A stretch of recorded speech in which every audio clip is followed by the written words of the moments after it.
What's good? You're watching Gian Talk Sports with my occasional co-host, Daniel Trujillo. So today, I haven't done one of these in a while. I need to keep up on it. But today, I want to talk about an article I came across on the Twitter feed. Basically, before we get into the article, let me give you a little background on the article and why the article was written in the first place. So the Buffalo Bills benched starting quarterback Tyrod Taylor for the next game. I think they benched him in the fourth quarter during their loss to the New Orleans Saints. But they benched him, and they're starting a rookie quarterback, Nathan Peterman from Pitt. Unheralded, too. The guy's like a fifth-round draft pick. But it's sparking a little bit of controversy because the Bills gave up 41 points on defense to the Saints. They got blown out at home by the Saints, which is pretty hard to do. Well, I don't want to say it's pretty hard to do, but the Saints have been notoriously more of a home team than a road team, especially in conditions like this. It was cold, windy, not the dome that the Saints are used to playing in with 97-year-old quarterback Drew Brees. However, they were able to basically do whatever they wanted to the Buffalo's defense, which has been keeping the team in games this season, to be completely honest. And people are wondering why Tyrod got benched, which leads us to this article. Who's the article by, Daniel? It's a New York Daily News article. It is written by Chuck Modiano, Modiano. I don't know how to pronounce it, so I'm assuming it's Modiano. Sounds about right. At Chuck Modi 1 on Twitter. And in the article, he talks about how black quarterbacks don't get a chance. Like the second they have a bad game, they get benched. I'd like to read his Twitter bio, not to interrupt. He's a youth advocate, journalist, educator, sports nut. In a racist society, it is not enough to be non-racist. We must be anti-racist. Angela Davis. #Ferguson. Okay. Well, we see where his political beliefs lie. Which is why I needed to set that up. Yeah. But he writes an article, and he starts talking about the plight of the black quarterback in the NFL and how he believes that they are getting slighted and not given a chance, which goes right back to the Kaepernick situation that we already touched upon earlier this NFL season. You can watch that video right here. You'll see it pop up on the screen right there if you want to check it out. But I got a lot of issues with the article. And if we're going to talk about Tyrod Taylor, he's limited. He's got limited skills. One, he's undersized. He uses his legs as a weapon more than anything, and not the most accurate guy. And to be fair, he's never really had weapons, although he just got Kelvin Benjamin. The guy's 6'6", 240 pounds. It's a big target to have. He had Sammy Watkins, a former top 5 wide receiver who's now with the Rams. Didn't seem to get on the same page with Sammy Watkins and got the guy eventually traded out of Buffalo. And I don't know. When people tell me, oh, well, he doesn't play defense, it's not his fault. Well, it's really easy to read the box score, and I bring this up when people talk about Kaepernick, but it's really easy to bring up the box score and talk about what a quarterback's capable of doing. But until you watch the game, you really don't have a leg to stand on in these arguments. And I haven't watched any Buffalo games this season, so I can't tell you what he does right or wrong, if he did anything wrong. But what I can tell you is that if you continually go 3 and out on offense, your defense eventually keeps getting put out on the field, gets tired, and eventually starts giving up tons of points. And you can't equate that to whatever statistics your quarterback is doing, especially when it comes to things like completion percentage, touchdowns versus interceptions, et cetera, et cetera. These are things that don't come up in the box score as much. And if you really want to start breaking things down, there are analytics people out there in football that can tell you things that the box score doesn't tell you, such as average yards per attempt. So there's a guy out there. Perfect example is Alex Smith when he was on the 49ers, which is funny to tie it into Kaepernick. But he had the lowest yards per attempt average of any quarterback in the league. And he was basically Captain Checkdown. That was his nickname in San Francisco because he would take the little 2-3 yard dump off to the running back before looking downfield and trying to make a big play. Now his completion percentage looked amazing, because when you're only throwing the ball 3 or 4 yards, you're going to complete these passes. But it's hard to put up a lot of points when you're not willing to take the risk downfield because defenses aren't being kept honest. Once they capitalize on your tendencies and take away the things you do good and make you take risks, that's when you start turning the ball over. And that's another thing Alex Smith was good at doing, was not turning the ball over. However, he was great at taking sacks. So instead of throwing the ball away or potentially, throwing a pick, he would take a sack instead. And that was one of his biggest criticisms in San Francisco. And funny enough, when Kaepernick got in there his first year, half year, he was he broke some records with downfield passing. And this is because there was no tape on him, and so many people out there were focused on stopping the Niner offense they were used to that he was able to go over the top and connect on an ungodly amount of deep passes, which is like it wasn't sustainable. And then the following year, he regressed to the mean, and we saw that he was right around average when it came to deep passes. And as there was more tape on him, you saw his stats going down further and further and further until he became a mediocre quarterback and probably the bottom third of starting quarterbacks in the league. And it's one of the reasons, not the only reason, but one of the reasons why he doesn't have a job at the moment. Daniel, how do you feel about all this situation? I mean, I guess my biggest problem with the article is like it's just a race baiting article, and it's contributing to the current political culture that we're in right now. Just another facet of this is racist, that's racist because this, and this. Well, it's like a racism equation. So I'm probably gonna get flack for this, but whatever. I don't care.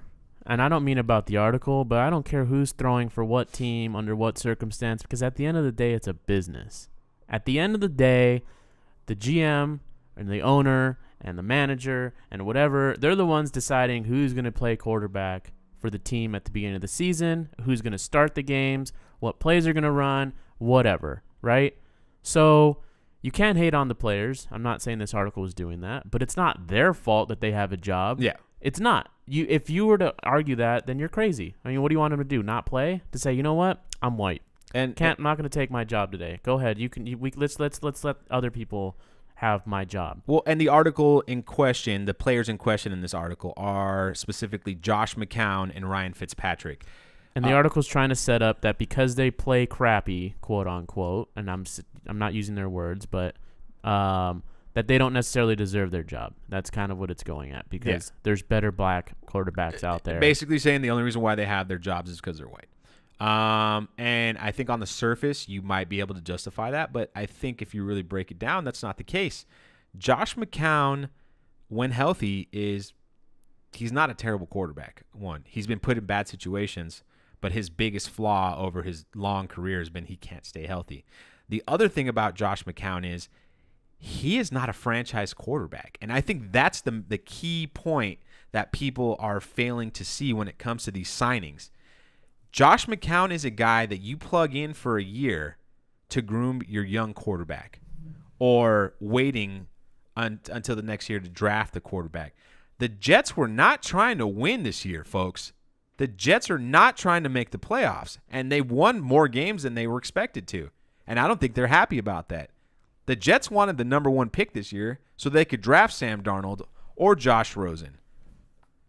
Now they're not getting anything. And now they're not. They're not. They're gonna have a top 10 pick, but by the time their pick comes around, they're not gonna be able to get that franchise quarterback. So the reason why you sign a Josh McCown isn't because he's really smart. He does well. You do it because he's gonna play well enough so that the fan base doesn't get pissed off, but not good enough to put you over the top and get you to a first round outing in the playoffs.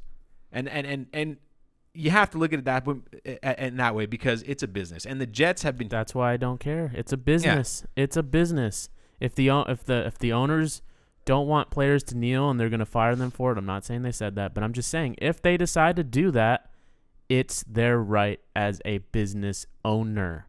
The right to protest, in my opinion, is always there, but if you get reprimanded for it, It's not something that's going to be defended by the Constitution. These articles, I understand what they're saying, and I get it.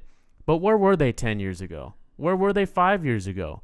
Where were they before Colin Kaepernick? Okay, so it's because it's not like all of a sudden this just became a thing because Colin decided to take a knee. It's been like this forever. And now all of a sudden people care. Why? Because it makes money. Because it can drive traffic to these dead news places. Because who was reading the news before? I mean, people read newspapers and stuff, but now we get our news from Twitter and from BuzzFeed and from, not all of us, but some BuzzFeed and places like this on Facebook, a video here and there, which is may or may not be factually correct. It's all clickbait. And so for this guy, I'd love to talk to him about it. I don't even care about football. I don't. I just don't. I'll watch the sport, but I mean, I don't care for a specific team. I have no skin in the game. So I couldn't even finish his article because it was clearly an attack piece. And that's my problem. Editorializing everything. I mean, I was talking to you about this before the podcast. Growing up in high school and stuff, editorials were great because it wasn't the news. It wasn't like, here's the facts and this is what happened. Yeah, it was an opinion piece. It was an opinion. And I'm like, oh, yeah, I kind of identify with this or I don't identify with this. But now where is the artistic, or not the artistic, excuse me, where's the journalistic integrity of journalism? There is no integrity anymore. It's just about, let's just try to take people down. Let's try who we can shit on today. Let's see, okay, let's shame these white quarterbacks because they're white because they got signed by a team that probably fucking sucks anyways, which is your whole point, right? Because that's why they wanted the number 1 draft pick, et cetera, et cetera. But how is that what does that have to do with me? I'm just watching the game. I mean, I'm not going to sit here and pretend to be a Trump supporter or anything like that, or I'm not going to get involved with the Kaepernick stuff. But at the end of the day, it's still a sport. Yeah. And yes, politics should be in everything because it's life. It's humans. There are reasons for why, like you said, surface level stuff. But there's also a lot of people who don't care, who just want to watch the sports, who just want to see if the quarterback is the best for the job is white, then he's white. If he's black, he's black. If he's freaking Asian, he's Asian. If he's Mexican, whatever. Who cares? But that's me. That's my thing. So I didn't even finish the damn article because I couldn't get through the rhetoric of like, let's break it down to how crappy he's been for the last few seasons so we can just further exemplify how this guy doesn't deserve his job and a black guy should deserve it. Who's to say a black guy deserves it? Well, and if how do you, I mean, the players that you said they were going to be drafted, right? Like Darnold, are they black? No. Okay, then. So, like, the players that they would sign if they had to be would be white. Why? Is it because they're the best or is it because they're white? No, absolutely. I'm right there with you. What's the guy who was the alleged rapist or whatever, the black guy? He was from Auburn or something, or the Southern team. He was the bigger guy. He got in trouble with the school. Jameis Winston. Okay. People wanted him, right? Yep. He was the number 1 overall pick. And then what happened to him? Where is he at right now? He's injured. But I mean, in terms of playing, he's signed, right? Yeah, he's signed. But did he live up to his hype? I mean, I think it's his 3rd year in the league, so he's still working on some stuff. But he's the franchise quarterback for the Tampa Bay Buccaneers. I was going to say, which is funny because Ryan Fitzpatrick. That's another issue I have with this article is you're factually, I don't want to say you're factually incorrect, but you're leading people on because you're saying Ryan Fitzpatrick. Ryan Fitzpatrick was a backup quarterback for Tampa Bay. The only reason why he's playing right now is because Jameis is hurt. It's proving my point. I don't even watch football, and I just proved the point just by pulling something out of my ass. Yeah. But I didn't know they were on the same team, genuinely. And because I was going to ask, would the Jets, if the draft were this year and they had the 1st round pick, would they pick a white guy or would they pick Winston? Obviously, he's not in the contention anymore, but like assuming he was, who would they pick? They picked the best guy. Okay, then. Yeah. So yes, race is involved in a lot of things, but and not in everything. I mean, you just proved it by saying that Winston is on the freaking Buccaneers, right? With the backup guy that they're talking shit about in this article. Yep. So he wouldn't even be playing if the guy wouldn't be hurt, right? Right. Okay, then. So it just proves my point, man. It's no stupid. point to the article. It's just getting people riled up over nothing, over silly stuff. And in the article, he makes mention of like he's wrong. He makes mention of Michael Vick, that Michael Vick, like when he got towards the end of his career, he wasn't getting opportunities. Michael Vick was in prison for 2 years, and the second he got out, people were at the fucking prison with a contract for him. Almost immediately. With a contract. The guy got signed immediately. They had to go through the red tape with Atlanta getting rid of him. But Philadelphia got him pretty fast. And then he went on and got to play with the Pittsburgh Steelers too. The guy had ample opportunities, You know, the 2 years, who knows what would happen if he hadn't lost 2 years, but he wasn't the same guy he was when he first came out of college. Still got his opportunity, though. And he still got chances. He got more than 10 years in the NFL, and we want to bring him up as a point of a guy not getting a shot? Get out of here with that nonsense. Kill that noise. He had more shot than anyone else did. Absolutely. And he still murdered dogs and stuff like that. Now, I mean, I don't even want to get into that. Whatever. That's a completely different story. But the guy's a known felon. That's why I'm bringing it up. The guy went to prison. The guy's undersized. He's 5'10", you know, inaccurate. I mean, so on and so forth. The thing he was built on the running game. Yeah, exactly. He was an explosive, exciting player. I loved Michael Vick. Michael Vick was one of my favorite players when he came out of college, and he was doing crazy stuff. He was never a great passer, but he was so electric with his legs that he did some amazing stuff on the field. And I think he got ample opportunity. He didn't capitalize on it anymore, and boom, he's done. Has nothing to do with him being black. It has to do with he just wasn't good enough to be a starting quarterback anymore. And he still got a 10, 12-year career out of it all. That's the thing. Which is hard, not only in any sport, but in football. Football of all sports. Yeah, as a quarterback. Yeah, the average career in football is 3 years. He got way above the mean. As a quarterback, too. Yeah, as a quarterback. Not just some regular guy who they can throw in. And that's how desperate they are for quarterbacks, that they will go and sign a guy who hasn't looked that good in the past 3 or 4 years. He wasn't – the articles making it seem like he got like – blackballed out of the league. No, he had a long career. Donovan McNabb's another guy. He brings up that Chicago didn't want to sign him. They went with Caleb Haney. You know what? Donovan McNabb that year in 2011, I believe, it's either 2011 or 2012, but if it was 2011, he played 6 games for the Vikings, got cut, and it was towards the end of the season. You're not going to sign a quarterback in the second half of the season to have him take over and start for you. It's going to take a few weeks. He's got to learn the playbook. You need to establish the team, too. And not to mention, the team needs to trust you. And if we want to do numbers, the last 3 seasons before that 2011 career year of Donovan McNabb's career, he threw double-digit interceptions 3 years in a row. He'd never done that before, so you could see he was regressing. He threw more interceptions than touchdowns in his final year with Washington. The guy wasn't an elite quarterback anymore, but we want to fantasize about how he was when he was 25 or 26 years old. You know, yeah, maybe he could have been a backup quarterback just in case, but he's not a guy that you can count on to win games for you. He never won the big one in Philadelphia when the team was stacked. You know, he was a middle of the line quarterback. You know, did some good things, but he got old. Things happen. You know, he's 40 years old now, so he's gonna be 41 this year. So what? 2011 was 6 years ago. So he's 35 years old. He's at the end of his physical prime. I don't know what people are expecting. Unless you're a freak. Unless you're literally Brett Favre. And I mean, literally. Yeah. I mean, there's guys out there. Kurt Warner played and said he was a little bit older, too. But, you know, it's just. Those are freaks of nature. Those are freaks. Those are freaks. And it's other things about that, too. Like, it's. I've talked about Cam Newton before, and it's the same thing. Like, and that's another guy. The guy failed to mention that Cam Newton was terrible last year. He's been terrible for most of this year. He's had 2 good games. He's still got a job. Nobody's talking about benching him, but he doesn't mention that. Well, why would you? Because it doesn't fit your narrative. Exactly. That's my point. Yeah. Hashtag Ferguson. Yeah. I mean, clearly it's about intention, and it's not even a racist thing to have this discussion. Not saying that we're being racist right now, but I'm saying, like, if I presented the question, how many teams have black quarterbacks right now, right? It'd be majority of them are not black, right? And we're getting to the point where that's not the case anymore. If you start breaking it down, let's go team by team. Give me a team. Well, I was going to say, because I was going to extrapolate that further and say, like, okay, in the NCAA, out of the whole college sports. At the NCAA, there's more black quarterbacks than white quarterbacks. That's for sure. Because but there's so many teams. There are. So I was going to say, how many quality quarterbacks in general are there? That's a different story. Not black, white, whatever, but just quality quarterbacks that deserve to be in the NFL. I touched on this on the other video.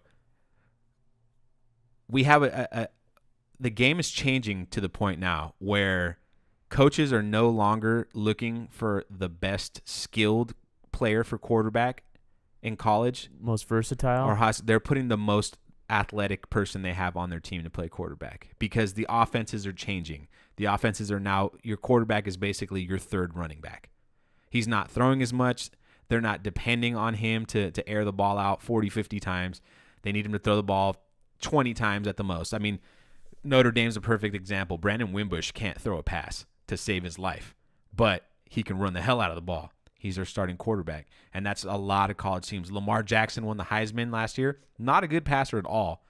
He's grading out to be a wide receiver in the NFL. People are pissed off. Oh, he's putting up all these numbers. No, he's putting up all these numbers running. He can't pass the ball. And when you get to the NFL, that system of quarterback doesn't work anymore. Well, that's why I asked how many are actually NFL level out of, I mean, there's probably, at least 100 NCAA teams that play college football? There's 128. All right, 128. Of Division 1. Then if you go to Division exactly. 1 AA, it keeps getting bigger and bigger. There's a huge talent pool. Yeah. And clearly not all these people are going to make the NFL. No. So you're talking about the best of the best Yep. that are going to advance to that next level. Best of the best doesn't imply race, doesn't imply skin color, doesn't imply anything. For you, it says it's athletic ability now. So if the best athlete is white, then he's white. If he's black, he's black. If he's Asian, he's Asian. I keep saying this shit, man, but money dictates everything. Oh, it's wins. Wins get you money. So if you're the most athletic player and you're black, I'm going to put my money into you because that's what business does. And all of these white owners, they would know about taking advantage of people more than anyone else, right? Yeah, absolutely. Because why? Because it's all about their bottom dollar. So why should they give one fuck about your skin color? No, definitely not. I mean, it's reaching for straws. It's reaching for straws. That's what it is. Because, I mean, the league is 70% black. So obviously they don't have a problem employing black There's no players. Diversity problem there. No. I mean, if you want to argue about Mexicans or something. Yeah. You know, it's the quarterback position is always, it has the biggest fail rate. It's the toughest one to find the guy. Right now, there's only, I'm going to say, you can make the argument there's only 10 good quarterbacks in the NFL out of the 32 teams. 10 good quarterbacks. That's how poorly the position is now. And we can make all kinds of, I could argue that the elevation of the athletic quarterback is the reason why the position has gone into the shitter, because these guys aren't learning how to play the position. And being a third running back is not going to get you very far. You look at all the elite quarterbacks, the guys that have won Super Bowls, the guys that will get you there, most of them, you know. Majority of them. And I don't even watch football, and I know that. They're all passers. I mean, Matt Ryan and Tom Brady. Tom Brady's 97 years old, and he's going to keep playing because he can still do stuff in the pocket. He will never have to run. Isn't that why Brett Favre was able to play? Exactly, because he's able to throw the ball, exactly. Even though he had like a million interceptions and whatever, just as many touchdowns, because he wasn't getting pummeled because he was running. Right, exactly. Or using his legs. If you learn how to play in the pocket, your life, your career will last longer. And Tom Brady is a testament to that. New England's offensive line this year is not good, and Tom Brady is putting up another record year at 40 years old.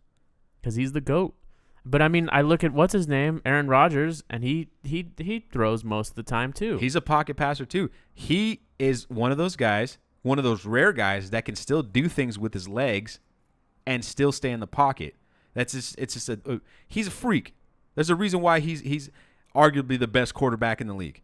You know, when healthy. Obviously, he's injured right now. But because he's able to be athletic and still play the pocket game. He can throw the ball. He can throw the ball. I don't know how many times we've seen him throw his way out of a situation. Oh, it's amazing. Single-handedly, thrown his way out of a situation as opposed to anything else. He's amazing. It's like you can't, you know, and I don't want to. Marcus Mariota right now, if he could stay healthy, and that's not a white guy, he's another guy. He's got something that these other quarterbacks don't have. He's got downfield vision. He can throw the ball, and he can move. He can run when he needs to. Staying healthy is the But key staying there. healthy is the key. Staying healthy is the key. Now, if you're black, are you more inclined to injury?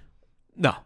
Are you white? Are you less inclined to it? No. Oh, so injury doesn't have bias? No. Injury isn't biased. Oh, I didn't know. I'd have to ask this Twitter article. I mean, writer. Yeah. He might tell me different. Let's talk about Jameis Winston. Because they might not get the best care. I want to talk about a black quarterback, Jameis Winston, who's currently injured. Jameis Winston is slow as fuck.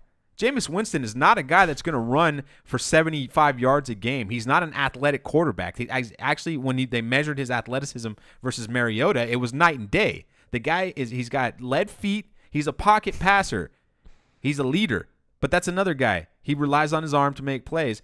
He makes bad decisions, but if he stays healthy, he's going to have a long career in the league because he's not dependent on his legs. He doesn't need to run to make plays. Cam Newton, on the other hand, when you take away the run aspect, he's awful because isn't that same with RG3? RG3's not in the league anymore because he can't run, or if he can run, he's too scared to run because he doesn't want to get like decimated. Yeah, because in his first year he ran so much he got hurt. You know, he got hurt and then he got scared. And now he's playing scared. The guy will never be in the league again. Not to mention his teammates hate him, but it's a completely different story right there. Like people seem to forget that aspect of it. And the guy mentions RG3, and it's like, no, RG3's not in the league because his teammates hate him. He's not a leader, and he's scared to get hit now after that first season. You know, because he's a wide receiver. And he was all the rage too. I remember when we were in SC. He was like everyone's favorite quarterback. Everyone was talking about him versus Andrew Luck. You know, well, Andrew Luck was the first pick, but RG3 is doing this, and that, and that's fine. Andrew Luck's also a guy who can't stay healthy. You know, I mean, that's just injuries are something else. But it's if you play in the pocket, you will last a long time in the NFL. If you need to run to be successful, you're going to be gone soon. Because once those legs are gone, and if you can't make accurate passes, you're done. And Tyrod Taylor, back to the initial guy I was talking about, can't make accurate passes. And it comes down to fundamentals. At the end of the day, it's fundamentals. You take baseball. You look at a pitcher. Yeah, you start your career throwing 96, 95 miles an hour, but by the end, you're not going to maintain that unless you're on the juice.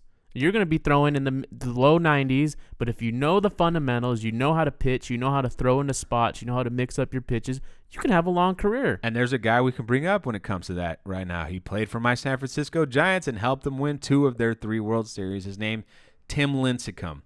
The guy came in throwing 96, 97 mile an hour two-seamer, so he had movement on his fastball. Well, the second he lost the 5-6 miles per hour on his fastball, he was kaputs. Done. Because he never learned how to pitch. He just relied on stuff. And once the stuff is gone and you can't pitch, you're done. Kaputs. That's just how it is. That's sports. Like if it's Russell Westbrook is a guy I like to talk about in the NBA. Once he is not able to drive to the hoop and get those layups and dunks and whatever, those super athletic plays he does, he's going to be done in the NBA because he can't hit a 15-footer. He's a terrible outside shooter. DeMar DeRozan, USC Trojan, another guy, cannot shoot from the outside. He's going to be gone once his legs are gone. You know, there's guys out there like Jordan who were able to reinvent their career. Michael Jordan basically learned a perimeter game, and it extended his career, you know, another 15 years. He would have been, or I forget how long his career was, but it extended. It gave him another 10 years on his career. He was 20. Yeah. He wasn't able to get to the hoop and dunk and do all these spectacular, like, highlight reel things that we remember watching. I mean, look, Kobe, too. Kobe didn't do it. But he was able to, the fundamentals. Yeah, he learned it. Kobe had a perimeter. But he also played until his legs came out. Yeah, and Kobe also played too long, but that's another story. But he was also a guy that once he knew that he couldn't get to the rim and dunk all the time, he figured out he needed to start shooting from the outside, hitting 15-footers, 20-foot jump shots. And that's what extended his career, and he still scored at a high average. I mean, I'm not a Kobe fan. I think he shot too much, and I think he chased Shaq out of L.A., but that's a completely different story. That's Shaq's another one, too. Day. Shaq's another guy, too. He was a big giant. Shaq couldn't keep the burgers out of his mouth or whatever the hell it is he eats, and, yeah, he was not committed at all. But fundamentally, though, Shaq understood the game of basketball. Yeah. He also had the advantage of being 7'2" and 300 Well, he changed the game. Like they had to change the defensive rules around Shaq because attacks. he was so dominant. Shaq attacks. But it's just like if you rely on your athleticism over skill, your career is going to be short. And it doesn't matter what sport you're in. It does not matter what sport you're in. Even in combat sports, if you're a super freak that relies on your athleticism and you don't get the fundamentals down, especially now, yeah, you're not going to last a long time. And that's what this guy in the article probably knows, but because he wants people to click on his article and have people like us talking about it, making a YouTube video about it, so we can get more clicks. Yeah, we'll get more clicks. He's not going to bring up that part. I mean, I'm more than happy to discuss this with anyone in the comments. If you come across this video, please let me know how you feel. We can debate it all you want. You can find me on Twitter as well. My Twitter handle will be in the description. I have no problem having a conversation about this because I feel like, you know, maybe if we actually talk to each other about it, then we won't have to deal with these stupid clickbait articles that start Facebook wars. I mean, it's true, man. It really is true because at the end of the day, race is an issue in this country. Race is an issue across the planet. And neither of us are denying that. No, not at all. But the same people who are writing these articles also need to come to a realization that not every single fucking thing that happens on this planet is linked to racism. Exactly. I mean, we just broke it down for you, man. So hit us back if you have some other things to add to this conversation. Yeah, smash that like button, hit the dislike button, leave comments. Share it. Let's piss people off. Yeah. I would love. I'm relishing the hate that I could potentially get from this video if you don't agree with me. So let's just get to it. Let's get it done. This is Gian Talk Sports. We'll see you next time.